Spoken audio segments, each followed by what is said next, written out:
All right, we'd like to welcome you all into another episode of the Eurosnob podcast. My name is Ian, and I'm joined by Alex and Bill again tonight. Alex, how's it going, my man? Not too bad, buddy. How you doing today? I am pretty spectacular. Really, nothing to complain about. I was gonna say you've had a big arrival into your life. I have, man. It's been pretty. I still can't explain it. It's really hard to put into words. People aren't kidding when they say that it's pretty. It's the best thing that can happen to you, and yeah, like I said, can't put it into words. So despite the lack of sleep, I think I'm still doing all right. So forgive my forgive my bad use of the English language tonight, because I'm sure I'm going to be stumbling all over the place. But it's good to be out. It's good to make it in for a little bit tonight. Bill, how about you, bud? How you doing? Doing really well. It's good to be back with you guys again. As the father of a 10-month-old, I can tell you that the body is a resilient thing. It does get adjusted to lack of sleep, and it does get better. I didn't believe it at the time in the first 3 weeks that it gets better, but it does. You know, I'm happy for you. It's definitely a blessing, and the outlook on life completely changes. So it's all good stuff, my man. You got that right. So not only did we have good news on, for me on the home front, we also have some big Arsenal news within the last couple of days. Don't ask me what day it is today or what day it was announced, because honestly, I have no idea. That's it. So the big news, obviously, I'm talking about is the appointment of a new manager. We'll go to Alex. Let's get your initial thoughts when you saw what was coming down. Yeah, so this really broke about 2 days ago, middle of the day for us here in the States. And, I think we were all kind of thinking that we'd be hearing some news about Mikel Arteta. But instead, the Oracle, David Ornstein from the BBC, dropped the bomb that Unai Emery was going to be appointed the new head coach of Arsenal Football Club. So my initial reaction was honestly shock. I was stunned just because of what we had heard from the media, the whispers we had heard, and obviously we'll kind of get into the media aspect later. But I was shocked because I just hadn't heard Emery's name come up as a candidate. Even though it would have made a lot of sense, it just never really crossed my mind that he could even be considered. But initially, I can admit I was underwhelmed. I had some preconceived notions about Emery, which I can get into later. But it was more shock, a little bit of disappointment, and then just kind of wondering what happened with the process, and also the realization that this is really happening. Someone who is not Arsene Wenger is going to be managing Arsenal Football Club next season. And that was a really strange realization for me that only became more real once you saw someone's name set to be appointed. But I think it was the middle of the day, like literally early afternoon, our time, East Coast in the US. So that was my feeling initially. Bill, what about you? Where were you at when you heard the news, and what was your first feeling? Daughter was taking a nap. It was midday because I do have her schedule pinned down this week at least. So it definitely was the mid-afternoon. News was just straight Arteta. And I know we're going to get into this probably a little later. But that's what you get fed on Arsenal Twitter, is just these rumors and what's happening. So I know we talked about this before we came on a little bit, but it was just kind of not convincing yourself, or maybe convincing yourself that Arteta was going to be good, but at least getting your expectations ready that this may be a learning process. It may be a learning curve for him, but at least it's somebody that knows the club, somebody that you're going to be ready for. And it kind of just made it seem like there was really nobody else that was going to be even close in the running. Like, it was going to be Arteta. It's always going to be Arteta. And that was it. So to have Unai come in and have those reports bust out and then get really serious as of yesterday, and then obviously announced this morning for us here, I was just absolutely blown away, because I was just preparing myself with life with Mikel Arteta, and I really didn't even know how many people they were interviewing, because it only seemed like they were going to interview, a couple, 2 or 3, and it ended up being apparently a lot more than that from the reports. So, definitely shock. Did not even expect him to be on the radar whatsoever. Not necessarily disappointed in the appointment of Emery at all, but definitely shock. That's for sure. That's really the only word I can think of. And it is kind of difficult to kind of imagine life without Arsene sitting on the bench. But Unai in that suit jacket and tie, sitting on those chairs with the arms outstretched, is like a little young Spanish Arsene almost in a way. So, I mean, if he could bring that early on flair, I wouldn't mind that. Yeah, I mean, for me, I think the thing you guys said about how the realization that it's not going to be Arsene Wenger on the touchline kind of set in a little bit. I mean, I'll be honest, I don't have the not understanding, but I don't see enough of other leagues. I barely have enough time to catch Arsenal games. So for me to really be able to comment on how he's going to be as a manager, I really can't. I mean, that would just be me pretending to be intelligent, and we all know how that would work out. But, the thing about Arteta too, I think you guys both touched on that as well, that most fans were kind of preparing themselves for it because really he was the only name out there. I mean, you heard Allegri, and then that got shot down. You started to hear, I think about a week or so ago, you heard Nagelsmann thrown in there, which kind of excited me a little bit. He was the one guy that I really was looking forward to, but that's fine. And then that got shot down as well. So really it left us with Mikel Arteta. And I'll be honest with you, I was not looking forward to that appointment at all. Obviously I would have got behind him if he was the guy. Because I'm not in the room. I've never seen him manage. So I'm going to trust people that should know what they're doing. That if they think the guy can do it, they think the guy can do it. But I wasn't looking forward to him. Arsenal is a big club, and I wanted somebody with at least a little bit of first team top management experience. So Emery, I mean, he hits the experience thing. He's been at PSG. He's been at Sevilla, if I'm not mistaken. And he's had mixed results. He's been pretty successful. He's won more trophies than Pochettino and Klopp have ever won. So he's got that going for him already. Yep. And you know what? Like somebody on Twitter was, they said something about how the players at PSG didn't really get behind his tactics. They didn't really have confidence in him as a manager. And I don't know. I really don't remember who it was that said it. Could have been one of you two for all I remember. But the thing about that, I mean, that doesn't bother me. PSG is a really, really unique situation. I mean, really, it's Real Madrid, maybe the only other one where those players are on such incredibly massive wages that they run that club.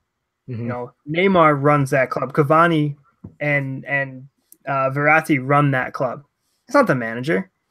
So that's a really difficult situation for him to kind of fit in and take and really establish his dominance as a manager, if that makes any sense. So, he's had some success, and I think that the issues that he had at PSG, I'm not worried about because I think it's a completely different situation here. Has your perspective changed from Monday when this first came out to today? The only thing that I heard, I didn't have time to catch his whole press conference yet. The little bit that I did catch was him talking about how he wants to be pressing and he wants to be attacking and kind of the little bits about his style of play. And that was really encouraging to me. Now, if he can get us to be successful doing that, then fantastic. But no, not really. It hasn't changed because my big question is tactically, what is he going to be? How are we going to play? And we get a little glimpse of it today, but we won't know that until we see him on the pitch. Yeah. What about you, Bill? Has it changed at all since you heard the news? When I listened to his press conference today, you have some of these, again, I'm the hitman, so I'm going to call out, some things, but some of these, Cross a day ago worrying about his English and then today commending his English. I thought he spoke very well to speak for 3.5 minutes about what his philosophy is and how he was thanking everybody. You know, I like the fact that he wants to play pressing football when he doesn't have the football. He sounds extremely motivated. We were talking about this before, but, you know, his ability to finally, you know, what we've been asking for in a coach of, you know, playing towards the other team's strengths as well to kind of build up, you know, your team style and defend properly is important because, you know, Arson changed the style of football when he came into the league, but didn't transition over the last 4 or 5 years when the league started to change and play more tactical football towards other teams. So, I mean, if that's the kind of player he is, or coach he is, excuse me, you know, I'm excited for that prospect. As Ian said, whether he could do it or not is another story, but I hope that he can.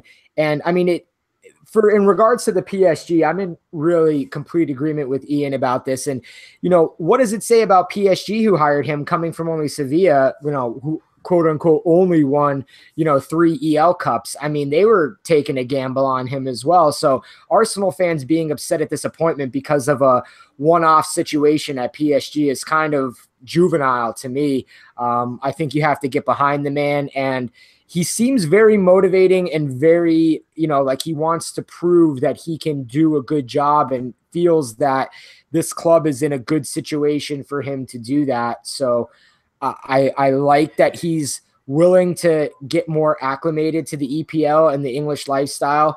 And I look forward to what he can bring. I think he's going to light a fire underneath some players' behinds. And I honestly, if we can't do a lot of transfers, that's what's going to be needed. So, yeah, for me, I mean, I can fully admit that I have a tendency to overreact to news in its immediacy, and then maybe I think about it after.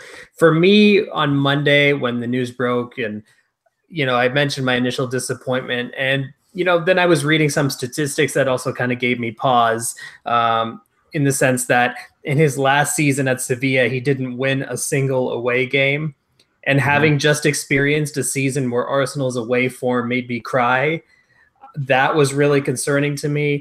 Right. The fact that, yes, he has won 3 Europa Leagues, and there's something to be said for that, but that's also because he dropped out of the Champions League group stage every single time. So it wasn't and his league form at Sevilla was never any better than what the wage bill was. You know, Sevilla always had the 5th or 6th highest wage bill, and I think when he was in Sevilla, he finished like 5th, and 7th. So those were concerns to me in terms of league form. Now, granted, at Sevilla, he didn't have the resources that he would have at Arsenal. Now, when you look at his PSG tenure, and you guys mentioned some of the egos he had to put up with, obviously, Neymar, Cavani, Mbappe, Verratti, you know, these aren't necessarily guys who were going to listen. And so I temper some of my criticism there. I will say his first season, he finished 2nd in a league that has traditionally only been one team for the past 5-6 years. But then you look at how many points Monaco actually accumulated in that season. It was like 95 points. Yeah. And at that point, maybe you just tip your cap and say, hey, Monaco had a hell of a season. You know, they had all these young stars, and it happened. So this year, you know, PSG won the title in a walk, really, but obviously it was the failure in the Champions League. And then, you know, you obviously think back to the Barcelona result last year where they were up 4-0 on Barcelona. They just needed to close it out. Barcelona got the 6-1 win to knock them out. So there are definitely concerns on my end. But I will say the press conference today did a lot to kind of calm my nerves. And Ian, you brought up a great point about the pressing. To the fact that he articulated that, like that is his philosophy, that yes, we want the ball, but when we don't have it, we're going to press to get it back. It's not just about playing beautiful football. It's also about the work that goes into it. That was really encouraging to hear. And just kind of as an aside, I give him so much credit for conducting that entire press conference in English, even though that is clearly not his language yet. And I know he'll be taking classes probably during the World Cup is a perfect opportunity to catch up and learn the language. But to conduct an interview in probably your 3rd or 4th best language is remarkable. I give him major props for that. He spoke better than Harry Kane speaks English. So, That's a hell of a shot. I mean, I had to. I mean, of course, Harry came to probably claim that shot as his own. So yeah. 2 for 2. But no, I will say that, you know, I feel better about it today because I think having read up about Emery's tactical analysis, you know, how he, like Bill said, really kind of not only coaches his team, but also coaches the opponent. I think that was very encouraging. So I'm definitely more open to it now than I was a couple days ago. And ultimately, we're all fans of the club. We all support the manager. We get behind him. We give him a chance. And this new structure of the club, and Ian, I'd kind of want you to get your take on this. This new structure of the club ultimately was built for this purpose, to have several minds kind of convene and come to a consensus. So, you know, just about the press conference, but also just about the process itself. What are your thoughts given where the club is at?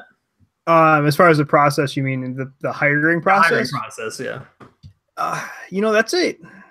The hiring, it's a tricky thing because how much of it do we really know what happened? I mean, Bill, you said it came out today that we talked to at least 10 managers, right? And really, what'd you hear?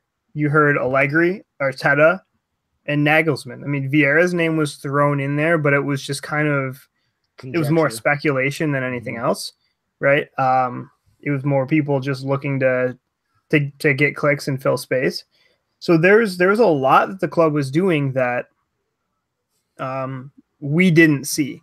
So for me to come in and say that there's a flaw in the process, I know that was something that was going around Twitter again today, that people were talking about this as a panic hire, and that we went so far on Arteta that, you know, the only reason we didn't get him is because we changed our mind last second. And I think that's almost insulting to the club. I mean, I know that we all have our concerns about the people at the top of the club, as far as the board and Gazidis and all that.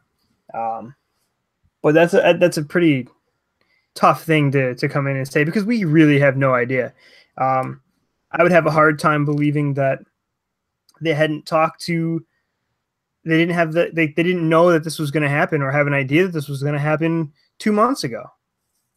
You know, I don't know exactly when it was that he stepped away from PSG. But I think for them to go to Arsene Wenger and say, look, your time's up, they've got an idea who they're hiring. They have it down to a short list at least. There's no way that they do that unless they've already done their research. So I think that, you know, it may be, it's always been one thing with Arsenal, right? You see everything in the news, especially with transfers. You see all the speculation. Everybody's linked with Arsenal, and a lot of it is agent work. The agents link their guys to the Arsenal because it gets their name out there. Because I've said it before, and I'll say it again: you put Arsenal in a headline or in a tag for an article, and it gets clicks. It's that simple. So if their agent puts their guy's name in a connection with Arsenal and it gets published, they don't care if it's true or not. It's getting their guy talked about.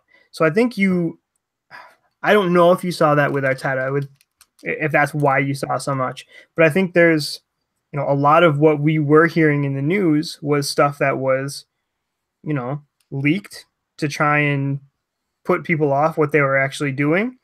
It was information that agents were feeding reporters to try and, you know, get their guy more run. And it was, honestly, and I think we underestimate the impact that these organizations have. It's the betting companies. You know, those, you got to think that they put stuff out there too, because what does it do? You get buzz talking about the Arsenal manager. You put more and more stuff about Mikel Arteta out there. What happens?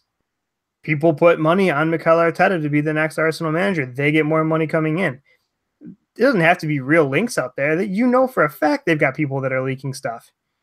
So, especially in the English media, for me to take anything that you see, unless it comes from Ornstein, as being fact, I mean, that's one thing I learned a long time ago, is to never believe. So as far as the process goes, I can't say much more than we have no idea what their process was. Yeah. I mean, for me, I want to jump in on that just to kind of, I definitely agree with that. I mean, it has to be leaked to a degree to kind of put people off, but I mean, Gazidis came out and said the process was from the 25th until whenever, until obviously it was done and dusted. I saw a tweet today saying that Arsenal don't really have an idea of really what they were doing because they interviewed 10 different candidates and there are 10 different philosophies of football, and they didn't know what direction they were really going to go in because they were interviewing so many different styles of manager. Well, first of all, you don't even know what style Arteta is. You may have an idea, but you don't really truly know what he's going to do because he hasn't managed a club as a first team manager ever before and not an assistant. So they obviously had an idea of who they would want, but they wanted to see what these managers were going to bring to the table for their club. Emery obviously brought a great presentation, as it's been widely reported, that, you know, they were very impressed with. So they thought that the direction he was going to lead the team would be the best. I actually don't see a problem in interviewing 10 candidates for the job. I think you're being more thorough and not eliminating choices based on just things that you're assuming. So I actually liked what they did in regards of that. But the behind the scenes process, like you said, who knows? I mean, you have really no idea how long they were doing it, what they were doing it for. But the English media backtracking about the Arteta saga is hysterical, saying how they left them hung out to dry and this and that. And Gazeta's literally saying that him and the other two bigwigs, Sven and who was the guy from Barcelona? I can't remember his name. Raul. Like them writing, you know, not really talking to each other so they didn't pollute their thoughts, and writing the names of 1, 2, and 3 on a piece of paper and then putting them in the middle of the table and they were all the same. Is that good spin by Gazidis? Who knows? But I don't know. I actually kind of believe it because it seems to me that this was a thorough, comprehensive process that they wanted to do fairly to make the best decision, and they were all impressed by Unai. So let that be the case. Yeah, I think there's two different ways I kind of want to approach this. The first is like my reaction to what I thought the process was. What I thought the process was Arsenal kind of zeroed it on Arteta early on, and you know, all the papers kind of jumped on it. And so admittedly, I kind of jumped on it too, where everyone and we're going to talk about the in the nose in a little bit. I know Bill wanted to touch on that, but just everyone kind of jumped on the Arteta bandwagon. So I really thought that's where it was going. And it seemed like almost a foregone conclusion to the extent where these writers were saying that he had picked out his staff and this and that. Then all of a sudden it was Guillaume Balaguer who reported that Emery was on a flight to London to talk. And, you know, I thought, okay, well, Guillaume's usually wrong about most things, so I'm sure this is just kind of a smoke screen to throw off attention. And then, you know, obviously it picked up steam from there, and then, you know, everything kind of changed. So my initial reaction, and again, I can fully admit that I have a tendency to overreact. My initial reaction was, oh God, how did we blow this thing that we all thought was happening, but the club never really confirmed, you know? And so I was thinking, you know, was it an issue of transfers? Was it an issue of Gazidis getting cold feet about knowing he was kind of putting his name on the line with an unproven manager?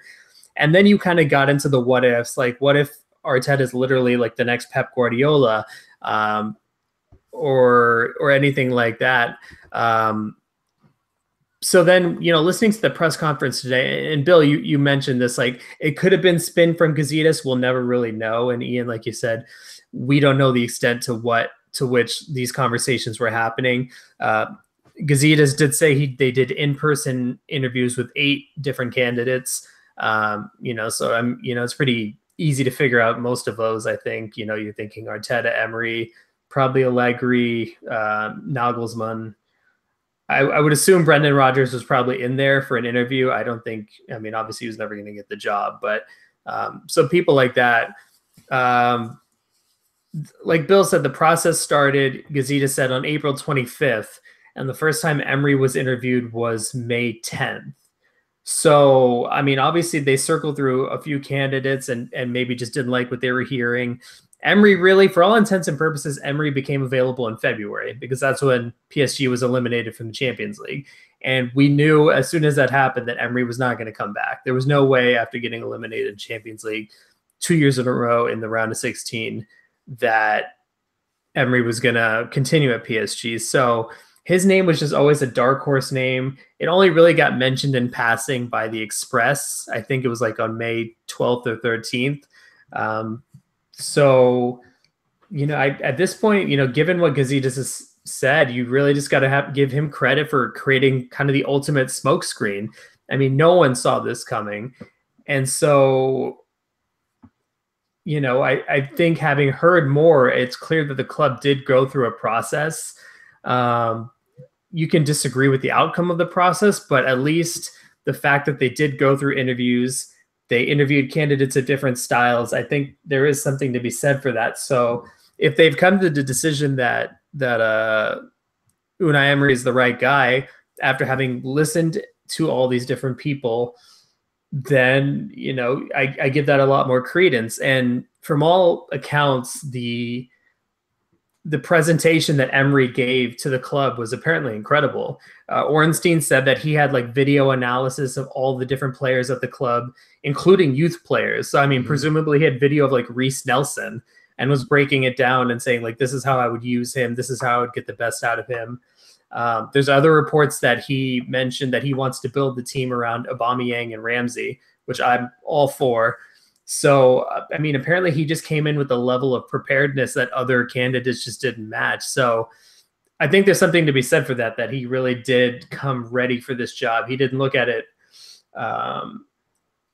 And you guys are NFL fans, so you kind of understand this. In the NFL, a lot of coaches are recycled. You know, you get fired at one job because you went 7-9, but you get hired somewhere else within 3 weeks. And that was my concern with this hire. Oh, he just failed at PSG. Now we're hiring the guy that failed at PSG. But I think there are more circumstances you have to take into account. And if the kind of thing that I get from that is if he really was that prepared as all the reports are saying, I mean, that's what we were looking for, wasn't it? I mean, one of the reasons that we talked about wanting the hire to be Allegri is because he goes over all that stuff. He's so tuned in tactically, and he's so focused on all those minute details. That's one of the things that he does so well. I mean, that's one of the reasons we liked him, was it not? So for Emery to come prepared, talking about who he wants to build the club around, and quite frankly, those are the two guys that he should be wanting to build the club around. You know, everything you said that how he came prepared. That's when's the last time we heard that from something like that along those lines from Arsene Wenger even? You know, and we give Wenger all kinds of credit for, you know, everything he did, obviously, and it's well deserved. But this club has been, for the last 5 years, has been, or more, who knows, has been screaming out for organization, attention to detail, and having a plan other than, like you said earlier, Alex, playing beautiful football. You know, this is somebody that knows what he wants to do, probably already knows the players he wants to do it with. He probably came into the interview and said, look, these are the players that need to go. These are the positions we need to strengthen. These are the players I want. You know, I get the impression that, you know, he's done all of these things. He's done this research. He's done this tactical planning, and it's, quite frankly, it's something that I know for a fact you wouldn't have seen that from Arteta. Whether that's because he was too busy to do it or not, I don't know. But if he's going to put that much effort into it, the guy wants the job. And if his analysis was correct, then it's what this club has been sorely lacking. I mean, I want to pose a question to you guys, though, because Gazidis made it a point to introduce him as the head coach, not the manager. And that was really interesting for me, because you don't see the term head coach used in European football very often. Not that I've seen, at least. So I wonder how much he's even going to be involved with the transfer aspect, to be honest. I think he seems like the kind of coach who says, yeah, these are the positions I need. I'm not even going to give you a list of names, but give me guys who fit what we need to do. I'm going to coach the guys that are here the best I can. So the fact that he's specifically called the head coach, not the manager, I think is shows how the club is moving away from what Arsene Wenger was, who was like the one guy with his hand in the, you know, in all the different aspects of the club. And now all these different responsibilities have been delegated, you know, with Gazidis as the CEO, Mislintat as the head of recruitment, Raul Sanyehi. Oh God, I messed that up. Rahul, usually pretty good about that. Sanyehi, I know, it's a tongue twister though, as the head of football operations. So it's all within this new structure. And I guess the worst case scenario with Emery is that he lasts like a season or two. And then, you know, we probably stay in Europa League. I mean, his ceiling is probably get you back into the Champions League and maybe not compete for the title, but at least not end up like 30 points behind the leaders.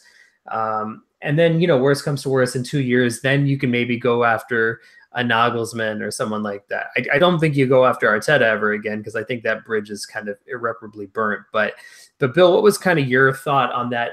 The distinction between manager and head coach, and the fact that the club made it very clear in its press release as well that he's the head coach because of his tactical ability. And, you know, this is what I was saying before, like not playing towards what your strengths are, you know, in your opponent has been something that the league has been doing for the past several seasons that Wenger has just not done. Before we got on here, we were saying how, you know, when you had the Invincibles, you just threw out the squad, you could impose your style of football, and that's it. And you brought up the point that when you don't have those players, you can't do that. You need to be more tactically apt to take on what the strengths of your opponent, you know, are. So him being called head coach clearly identifies what you said, in that he's going to say, hey, I need a defender, I need a winger, I need, you know, a central defensive midfielder, just because we've always wanted a good one. You know, and, you know, he's going to say, I need certain positions, like you said, and they're just going to find the pieces that fit him. Hopefully he does well enough where, you know, Raul and Sven especially can find these players that fit his style that will work with what, you know, they want. But I actually think Emery might be good enough tactically to kind of take most good players and put them in a position to win. Like I saw he wants to give, you know, and whether this is true or not, but I saw a couple different reports about giving Lucas Perez a real shot. I really felt and this is what almost tipped me over the end for Wenger, you know, was using him, seeing how well he did, and then not implementing him in the squad because he had to shoehorn his other players that were at the club for longer. I think Emery's going to legitimately give the best player at the position a shot. And that's why I think they're calling him the head coach, because he's going to work on the field with the players that he has, as you alluded to. So I think that's why he didn't use manager. He used head coach, because he's going to just work on that and that alone. I'm sure he'll have maybe some say in transfers, but I don't think it's going to even be 1/10 of what Wenger was doing for years and years before. See, I think I have kind of a slightly different view on that part as far as the transfers go. The way I see the new structure at the club, I mean, Gazidis is one thing, and that's a whole other talking point. But Sven and Raul and now Emery, you get them all together. To me, it looks more of a structure, more similar to the structure you're seeing more and more often in the NHL, right? You have your head coach, you have your general manager, and a lot of teams now have their president of hockey operations. You're seeing it in the NFL as well. Now, what that is, that's just a collaborative group. The idea about that is to get as many smart people in the room together.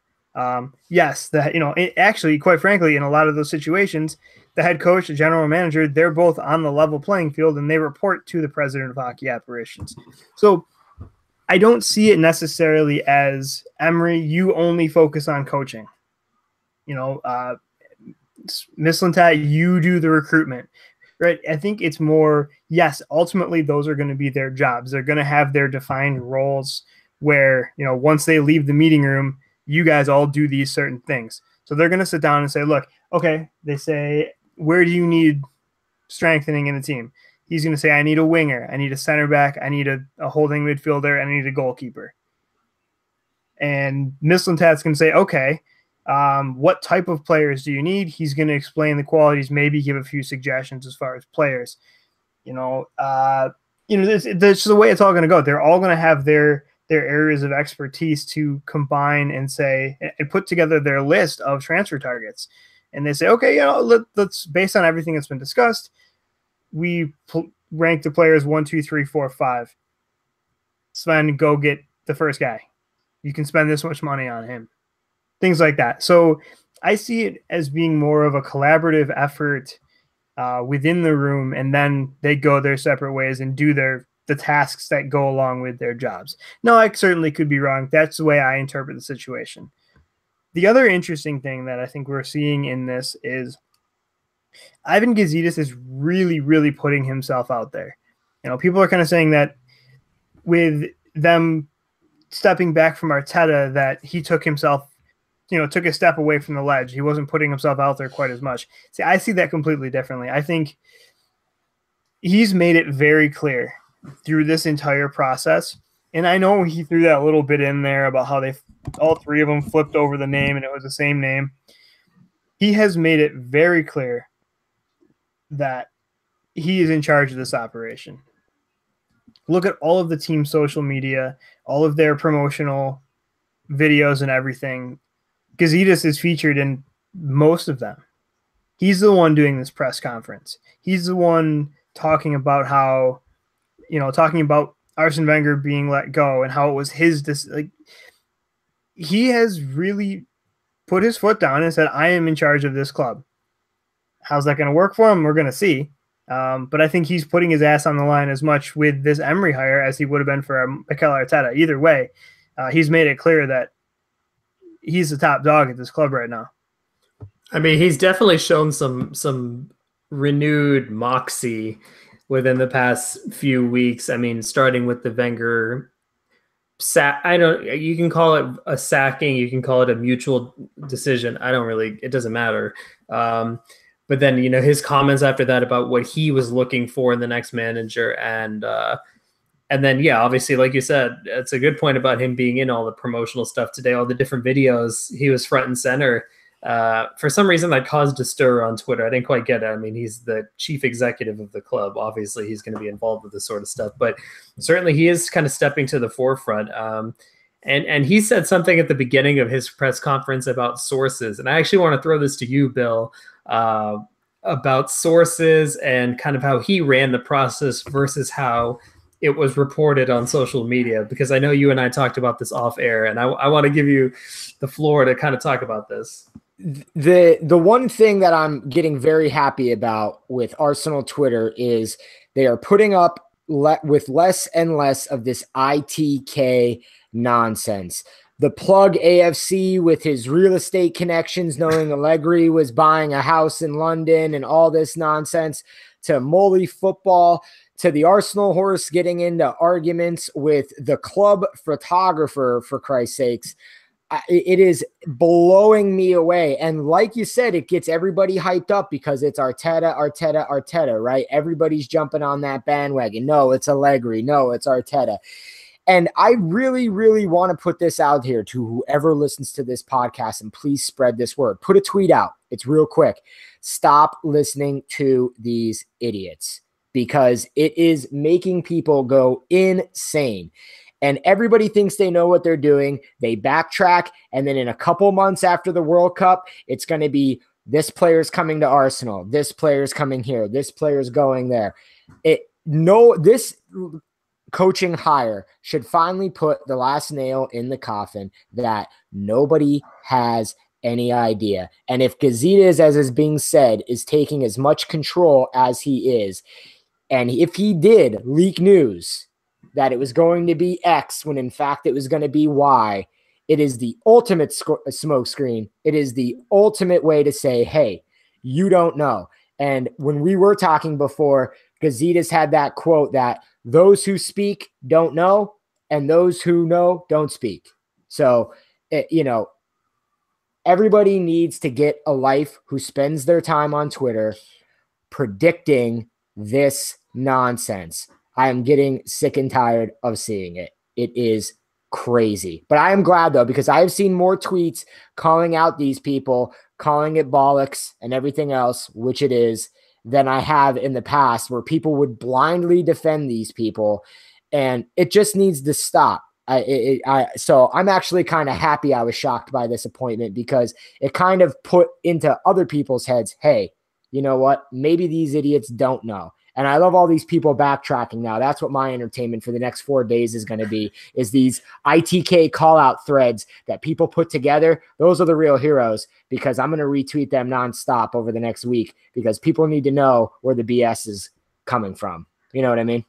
Yeah, it's funny because the other big team in my life, the Florida Gators, had a coaching search for football back in November. And so you had all these guys with sources within the program saying, oh, it's going to be Chip Kelly. The deal's already done. They just got to sign the paperwork. Well, that never happened. Obviously, Chip Kelly was a candidate, but it ended up being Dan Mullen, and Dan Mullen was, a lot higher up on the list than people thought. So it was kind of similar to this, where in that case, it was the athletic director running the process. Here it was Ivan Gazidis. But I don't doubt there are people on Twitter with some connections to the club. Right. But maybe just not high enough up to where you can say something's a done deal. Because the one thing, and Bill, you made a really good point. The one thing is, like, Raul, Sven, Ivan, they're not going to just blab big club news to someone unless it's a done deal. It basically, they're not going to let someone know unless it's David Orenstein, let's be honest. Although I will say, just as an aside, there are two journalists that I think need to be given close consideration over the next several years, and that's Guillaume Balaguer and Kike Marin, because they were both on top of the Aubameyang stuff. They were on top of Emery as well. So I think Raul's Barcelona connections, I think he's feeding them something. So if you're going to follow journalists, please don't follow John Cross, because he's just a human hemorrhoid. Speaking of John Cross, while you're on him, do you guys see the Arson's last interview or last press conference? And John Cross stood up and read him a whole thing about how much he's enjoyed working with him and how much Arson's meant to them in the media and all that bullshit. I'm sorry, that drove me absolutely insane. Not to completely hijack your point, which I did, but no. I have plenty to say about John Cross too. So he's the biggest hypocrite. He's two-faced. He's completely two-faced. He sucked up to Wenger when it suited him, but then he bashed him when the narrative was against Wenger. And honestly, you've heard of Where in the World is Carmen Sandiego? Where in the World is Carmen Sandiego? Well, where in the world are John Cross's testicles? Honestly. Yeah, he just goes for clicks. That's the thing. But you see this kind of in the know stuff in every single sport. Look at the NFL. Look at the NFL draft, right? Everybody says, "Oh, the Bills are interested in this guy. The Bills are interested in that guy." It's teams use people like that to, like you said, put smoke screens out there to try and, I don't remember what team it was, but there was somebody that used the leaks to figure out who he could trust in his front office. Cleveland did that, I believe. I think it was the Browns. Are those journalists, or are those butt plug AFC on AFTV saying that they personally really? You see that happen all over the place. You have people, and let's be honest, the only thing that separates a lot of so-called journalists, again, I'm putting finger quotes out there for those of you that can't see me. The only thing that separates them from bloggers or people like that is that they get paid to do it. They work for they work for an actual company. One of the things that you see all the time is that the journalists who use this they use the fact that they're a journalist and they're not a basement blogger. They use that as some sort of platform to say that they're better than everybody else, and that they're so much more in tune than these basement bloggers. But you know what? A lot of time, those are the people that do actually have connections. So the whole media thing, yeah, the whole thing's a bunch of bullshit. It really is. There's a few guys that when they say something, you know it's true. And going kind of tying this all back into Arsenal again, tying this back into the manager search, the coaching search, I should say. About a week or so ago, Ornstein did say that Arteta was the front runner. You know, so a week ago puts you into the, you know, after they spoke with Emery the first time, reportedly. So there certainly was more than just pure speculation on Arteta. He was obviously a full-on candidate there because Ornstein put that out there, and right, that might go back to the leak that you were talking about. You know, possible. Yeah, absolutely. You know, it's just, you know, but like you said, I mean, you're certainly not wrong. You know, it's one thing to look at what these people, these in the knows, are talking about. I mean, it's the same thing with trade deadlines around here with our American-based sports, where we all like to look at rumors. We all like to think, you know, oh, who could we trade so-and-so for? Who could we get to help us in the playoffs? Like, it's all for fun, you know? So take it for what it is. You can still look at it, but don't ever defend these people once in your life, because right, they're all in it for clicks. They're all in it for views. That's what they do. Mm-hmm. Yeah, I mean, kind of transitioning away from the media a bit, though. Like, obviously, with the new manager, it changes things for the guys currently in the squad. You know, forget transfers for a second, just guys in the squad. And so I'm kind of curious. I'm kind of curious to get your guys' take. And Bill, we'll start with you. What players should be concerned about their future with Emery coming in, but also, you know, what players maybe didn't get as much run under Wenger, or, you know, just didn't play to their capability that you think might do so under Unai Emery? Yeah, I read that Emery likes to play a 4-3-3. Not really sure how accurate that's going to be once he sees the squad that he has. I don't know if he'll feel he can accomplish that. He might be able to. Without really knowing if he's going to change up those tactics and use a different formation, just assuming he would go with 4-3-3. There might be a couple players that would have some concern. Welbeck, I think, is one of them. Just based off of his form last season, I mean, he puts in really, really good shifts for the side, but just doesn't seem to finish when he needs to finish. So I would think he would be a concern. I'm interested to see exactly what he's going to do with Lacazette in that as well. I think he's going to want some fast wingers, or, at least one or two of them. So would he bring Lucas Perez back at 32 and put him on the wing? Him being Spanish might be something that he sees as a little bit of a bonus for him. Defensively, I'm not even really sure where he's going to start there. Kaz is definitely probably finished. Based off of that Achilles injury, I really am not sure how he's going to come back. So he's definitely going to need a defender. How much faith is he going to put in Mustafi? I mean, you can't do a complete overhaul, but there's going to, losing Per as well, there's going to need to be a couple defenders bought, I would think. Is he going to find the best in Chambers or Holding? One of them two, I think, will probably meet the fire as well. Goalkeeper, I mean, I'm just blown away that Czech got the number 1 shirt. I cannot believe that he'll be around after another season. I think he'll get one more season, and I think that's going to be it, unless he has just a youth sort of burst and starts actually saving more than one penalty a season. It's so difficult to tell because we haven't seen him coach players like this. I know he said, and it was put before, that Ramsey is going to be an integral part. I really am waiting to see how he uses Mesut Ozil. Would love to see how he's going to inject him into the side. Xhaka and El Nene, how are they going to be interchanged? Is he going to work on Bellerin with his defensive duties, get him back to basics, so to speak? I think there's, a lot of projects that he's going to have, but the one bright spot is he said he's going to talk to all of these players individually, face-to-face, one-on-one.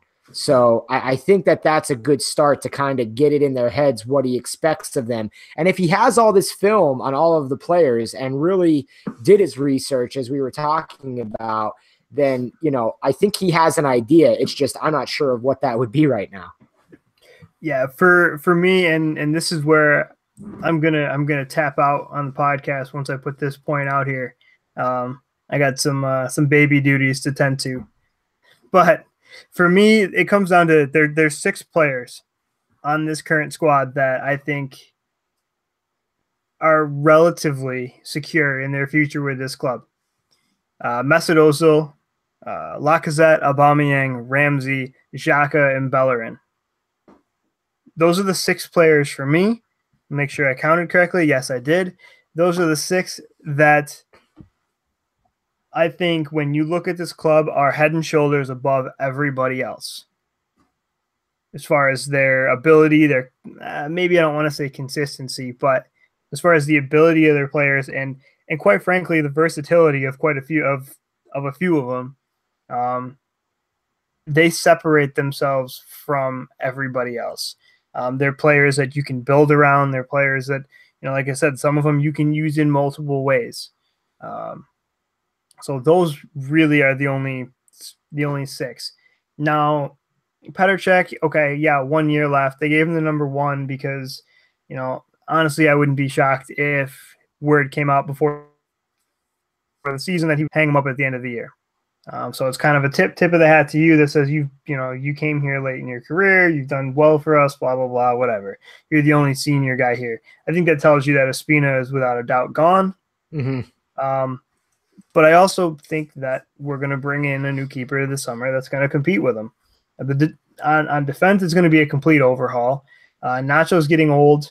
They're probably going to keep him around because he's, you know, really dependable out there. Center back, Koscielny, like you said, probably done. What does he think of Mustafi? Who knows? Chambers, Mavropanos, Holding, you know, one of those young players I think is going to really have to step up. Mm-hmm. If not more. It would be nice if you can get a couple of those guys to step into first team type performances this year.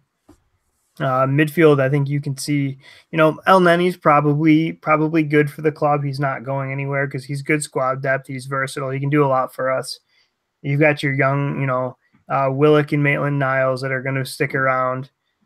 But with the Arsene Wenger departure, I think that means Jack Wilshere goes. I think that because there's nobody else on the planet that's going to give him the leash that Arsene Wenger gave him. And that's coming from somebody who's been one of his biggest supporters. He's, you know, always been one of my favorite players at the club, and it's sad to see him go. But Arsene has no doubt been his biggest supporter on this planet because he's given him chance after chance. So I think he's off. You could see Alex Iwobi gone. I mean, who knows? He's one of those players that, you know, I know that would make you really, really happy, Bill, but he's one of those players that has some really distinct qualities that are so good. But then he does some stuff that it's mind-boggling that you can be a player at that level and that quality and then kick a ball like you're 11 years old. Right. You know, like watch him try and finish. He kicks it like he's 11. I've never seen a professional footballer at that level that has worse technique to strike a ball. I'm not going to I don't want to dive all the way down the Iwobi hole quite yet, but we're not going to talk about how I just said that either.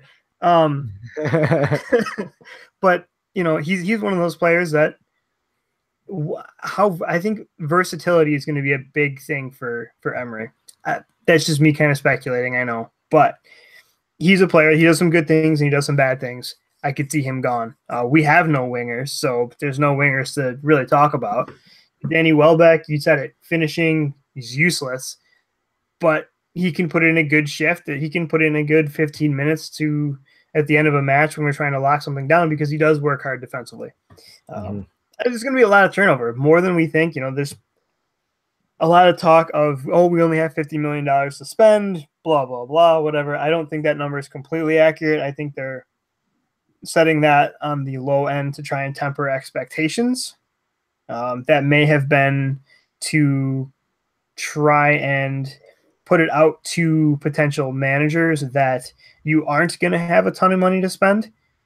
There's a couple, maybe a couple other reasons why they would lowball a number like that. But the way it was explained that I read online, and a couple people shared this article to sum it up quickly, is that the $50 million transfer budget is actually not the entire budget that you would spend on a player. So, for example, if they would buy a defender for $50 million and the contract was 5 years, you pay that out over the term of the contract. So technically that's only 10 million away from the budget for that season alone. So it would knock that number from 50 to 40. So then you could have other money, you know what I mean? So it's spread out over their contract. So I don't know the legitimacy of that, but if that's the case, then you could see why they put it there. But again, it is still a low figure, like you're saying. So yeah.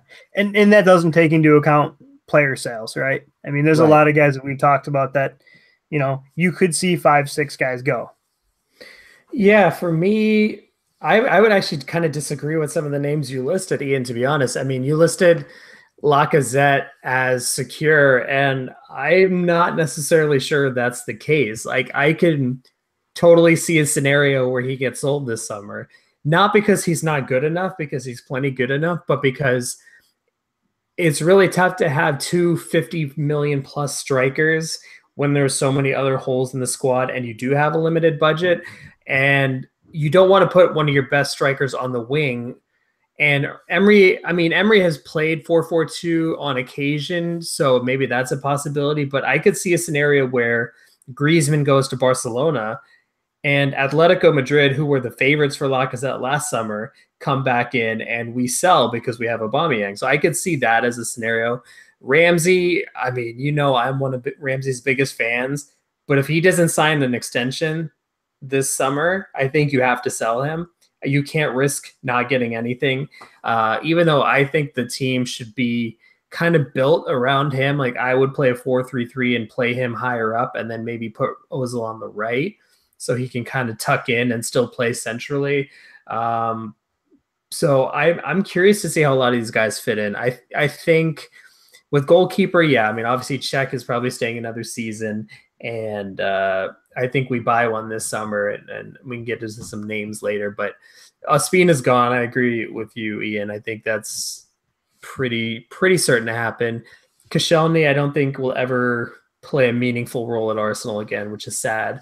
Mustafi, I think, man, that's the toughest one for me to figure, because I wonder if Emery thinks, hey, I can turn this guy around, or he watched Mustafi last season and said, nope, I can't work with this. Monreal, I think he stays. I mean, he's part of the Spanish World Cup team, so I don't think you get rid of someone that good. Although I think you see Kolasinac kind of transition there. Midfield, Wilshere, I mean, you hear all this talk about him getting an improved offer, but it just doesn't make sense to me, because I don't think you can give him starter level wages when I don't think he's a starter quality. Iwobi's, I think that one he's going to get some leeway. Guys that I think could do really well under Emery, though, I think Xhaka, with a little bit more defensive structure, can showcase what he does best, and that's dictating play. I think Maitland-Niles could get some run in midfield, just kind of with running a 4-3-3 as Emery has done at times, or a 4-2-3-1, either way, really. And then I think Aubameyang could shine. I'm not really sure where Mkhitaryan fits into all of this. And I kind of tweeted this out, and I'm curious to get your guys' take. If let's say you keep Ozil, Mkhitaryan, Lacazette, Aubameyang, how can you possibly fit all four of those guys into a lineup while not completely abandoning your defensive solidity? Well, before we dive too far into this, I am going to check out. I'll let you guys continue on, keep up the discussion. So I will, I will talk to everybody, hopefully sometime soon. I'm going to go and make sure everything's good with the wife and kid downstairs, and maybe get a little bit of shut-eye tonight. So on that note, I'm checking out, but I'll let you guys carry on. We'll talk soon, guys. All right, see you, Ian. All right, Bill, I'll throw that one to you then.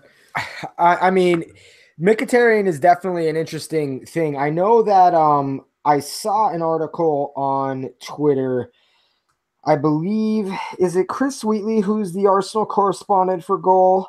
Yeah, I believe it is. He tweeted out that Emery spoke with Wenger on areas where the team needs strengthening. Now, how much of that Emery takes to heart, who knows? But I know he has a big admiration for Arsene.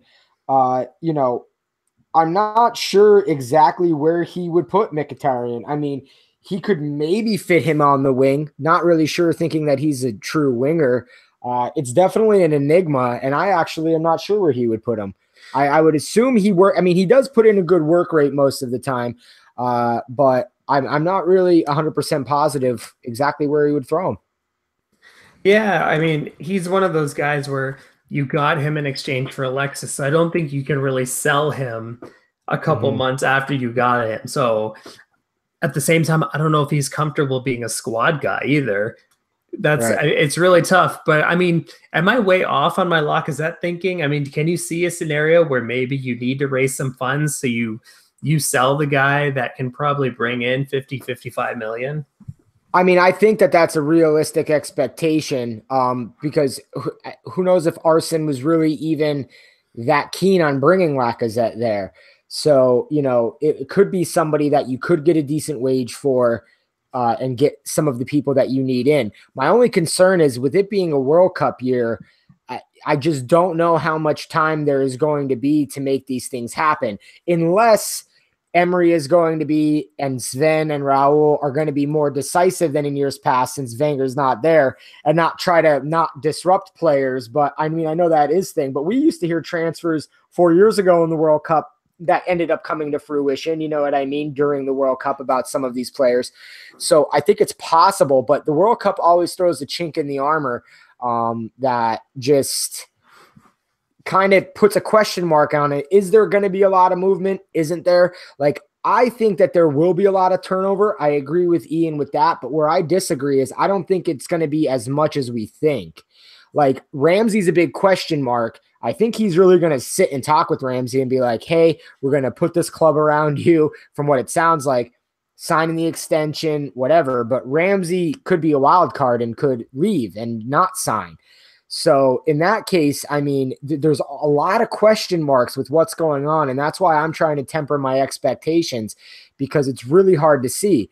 I do think somebody of a bigger caliber will be sold, whether it's Lacazette or Ramsey, or, you know, I know they were going to try to offload Bellerin, but they're saying he's too expensive for what he's been doing. So I know we're going to have to see somebody, because they're going to need to do a defensive overhaul. They're going to need to get a winger or two in, definitely a solid winger for sure.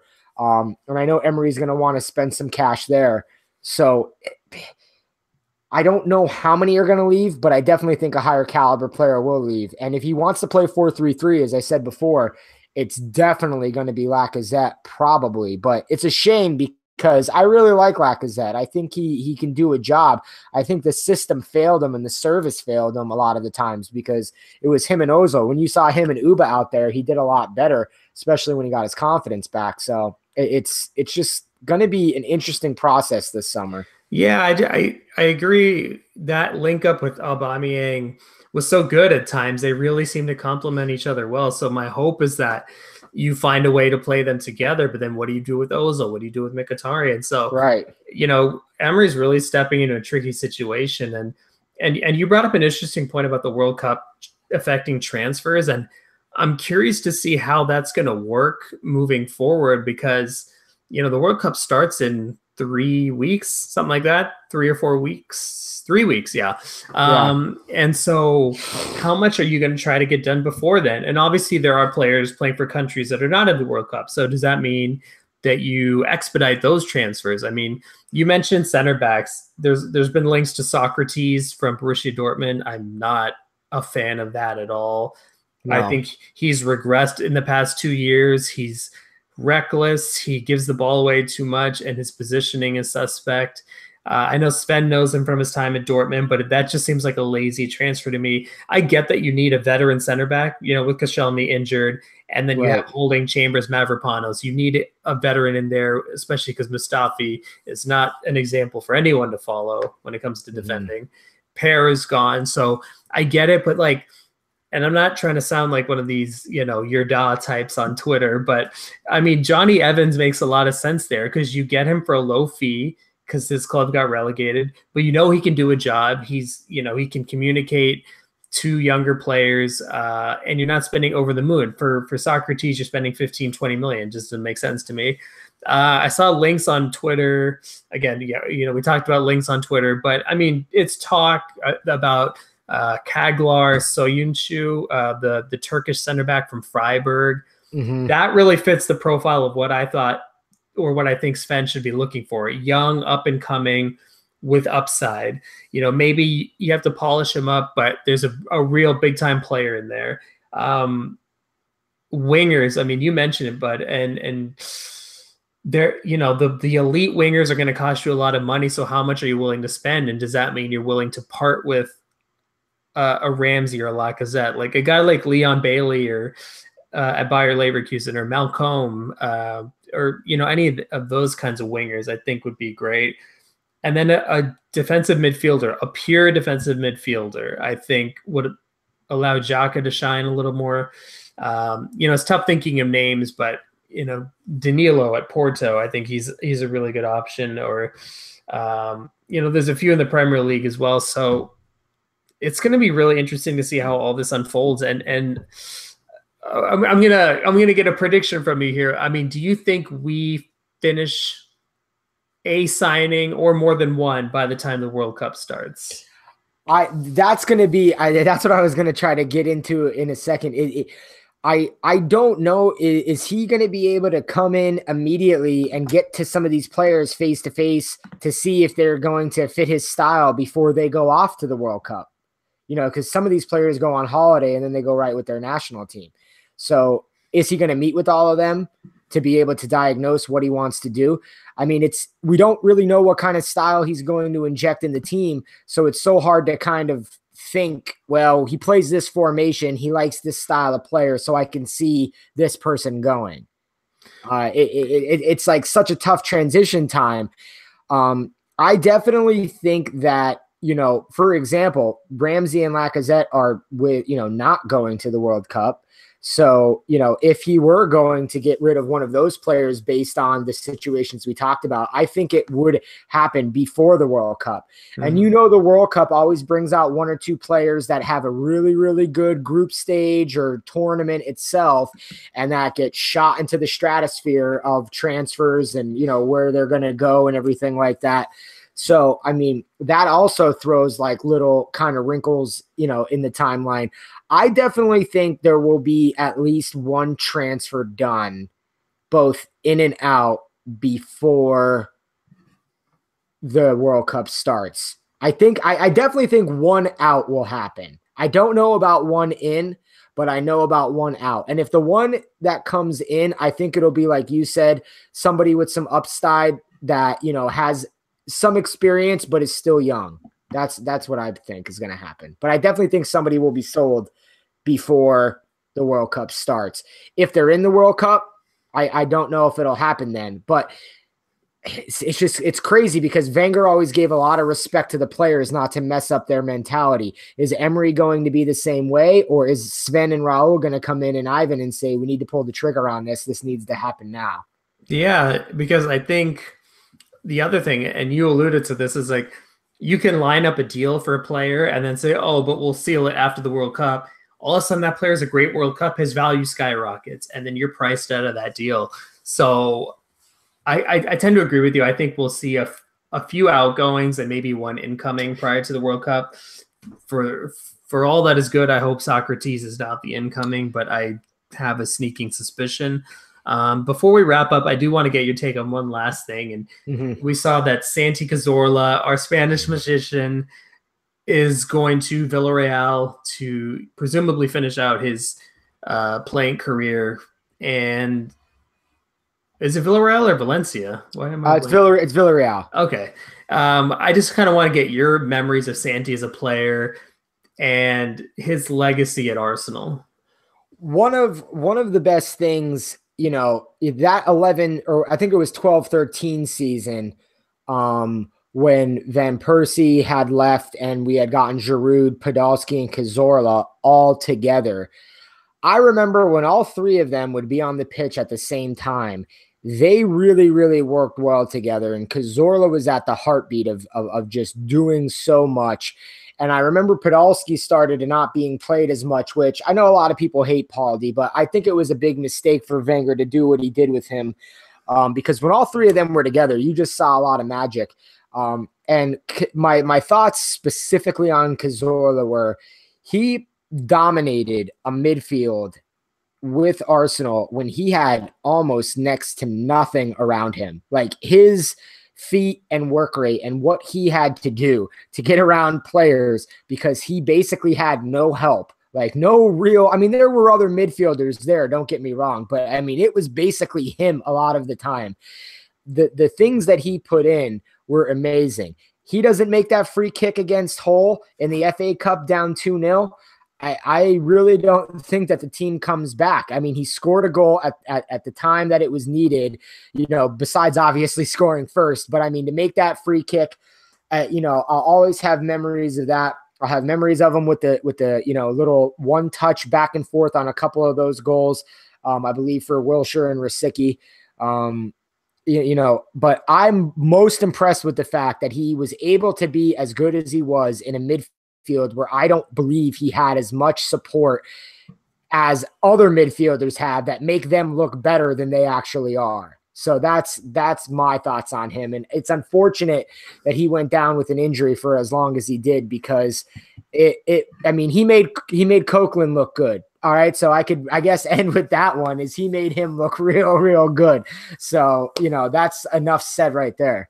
And that's a great point, because you wonder how these last two seasons would have gone if Santi had been healthy. Mm-hmm. I think it would have radically shifted how we viewed our midfield and our ability to retain possession. Like you said, he came into the club at a really weird transition phase where Van Persie had just left, so you just lost your star player. So you bring in three players from outside of England and just hope that they gel together. And it took them a little while, but Cazorla was the one who adapted quickest. I mean, he immediately became that number 10, at least for that season. The playmaker, the creator, equally good with both feet. And then even when we brought Ozil in and shifted Cazorla wide, he still managed to influence things from there.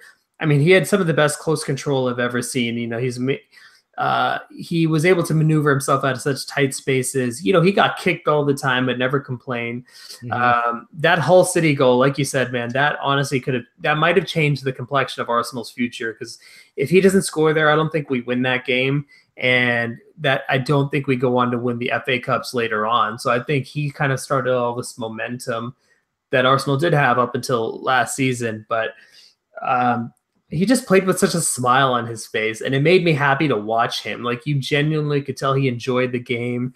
You saw the behind the scenes stuff with him just joking and making, you know, having fun with teammates. And that's what the game should be. You know, these guys who are blessed with such an ability that we're so lucky to watch, and they know it. So they enjoy it.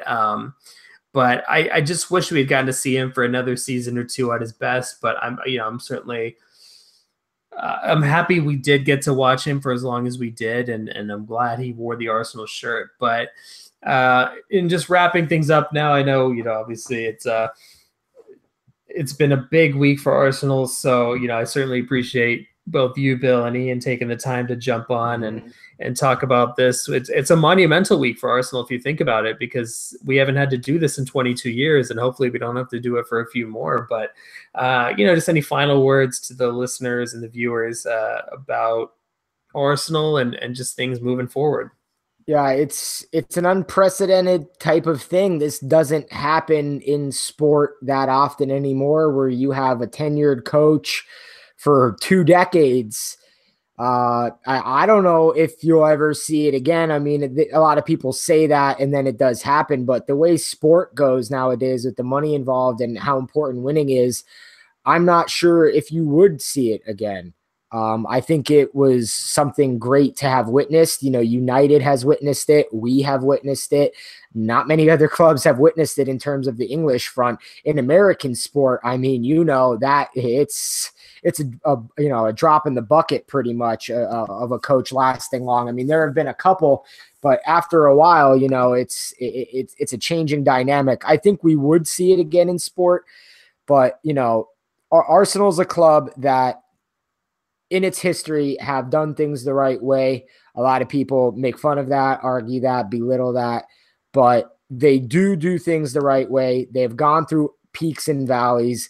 I think Emery, looking back right now, was the right hire. Arteta would have been a gamble. He would have had some sentimental value and gotten some leeway there. I think Emery might not get as much leeway from the fans, but I think he's going to provide the passion that the club and the fans were looking for on the sidelines.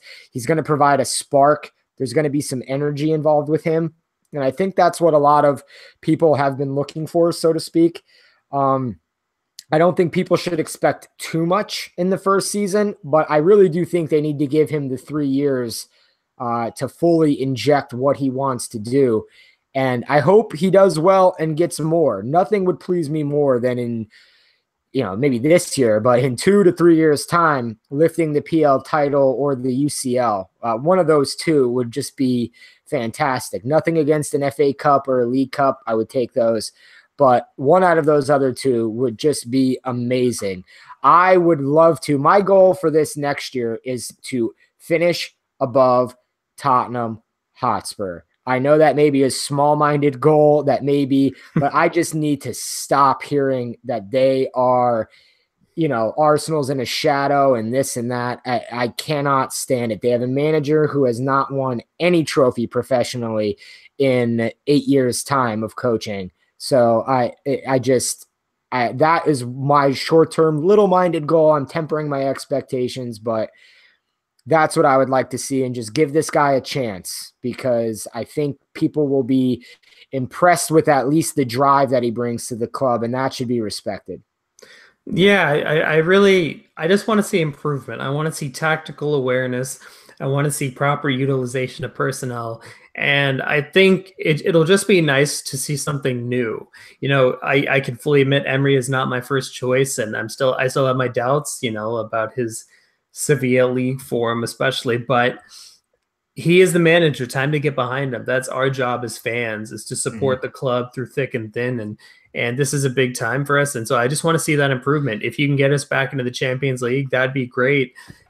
It is a time of major change in the Premier League, if you think about it. Obviously, Manchester City has kind of cemented themselves as the kind of primo club. But, we're entering Mourinho year 3 at United, which means a whole bunch of shit will go down, and that probably won't end well. Liverpool, yeah, they are on the way up. It hurts me to say it, but they are. You're adding Naby Keita to a team that's in the Champions League final. So that I mean, then Tottenham, they've got the new stadium, so will they be able to keep all their players? I don't think so. I think they'll have one big outgoing. Chelsea, Conte is on his way out. Maurizio Sarri is on his way in. We'll see how that goes. So there is a chance to get back in the top 4 with all the transition going on. But before we end, I want to get just a quick score prediction on the Champions League final this Saturday. Liverpool versus Real Madrid in Kiev, Ukraine. Yeah, if Liverpool win this thing, I'm I'm gonna stay off Twitter for quite some time. I'm going to go with 3-2 Real, because I don't think there's any way Liverpool don't score. But I just think a three-peat for Real is just something that just I think they want to strive for and get, to just cement themselves over Barcelona, and for Ronaldo to cement himself over Messi. Not trying to get into that debate whatsoever, but I'm just talking about personal drive perspective. So I'm going to say 3-2 Real, but I wouldn't be surprised if Liverpool won it, and that's just sad. Yeah, I'm with you. I most of my instincts are telling me Liverpool is going to win with the way they press and the way that front three are scoring right now, but Real Madrid just has something in their blood. Those players just they have ice in their veins. You know, it's a cliche, but they really do. When it comes to big games in Europe, not necessarily in the league, but in Europe, the likes of Ronaldo, Benzema, Toni Kroos, Luka Modric, Isco, Casemiro, these guys have been through the wars, and I think that's going to shine through. I think Real Madrid wins 2-1. I think Liverpool probably score early on and get the momentum on their side. Real Madrid equalize it, and then they kind of take control and CR7 with the game winner. So we'll see if that happens. But I like that. But you know, we'll certainly. My hope is to get on a few days before the World Cup, maybe do a little preview show. You know, I'm sure Bill, you'd be interested in jumping on that, and hope maybe we can get Ian on as well. But Bill, again, wanted to thank you for jumping on, and just wanted to thank everyone for listening. And we'll try to get back to you real soon. Yeah, absolutely. Thanks, everybody. And hope everybody enjoys the Champions League final and the upcoming World Cup. And for you Arsenal supporters out there, let's get behind Unai and let's get back to the winning ways. That's what we want. Sounds good. All right. Thanks, everyone.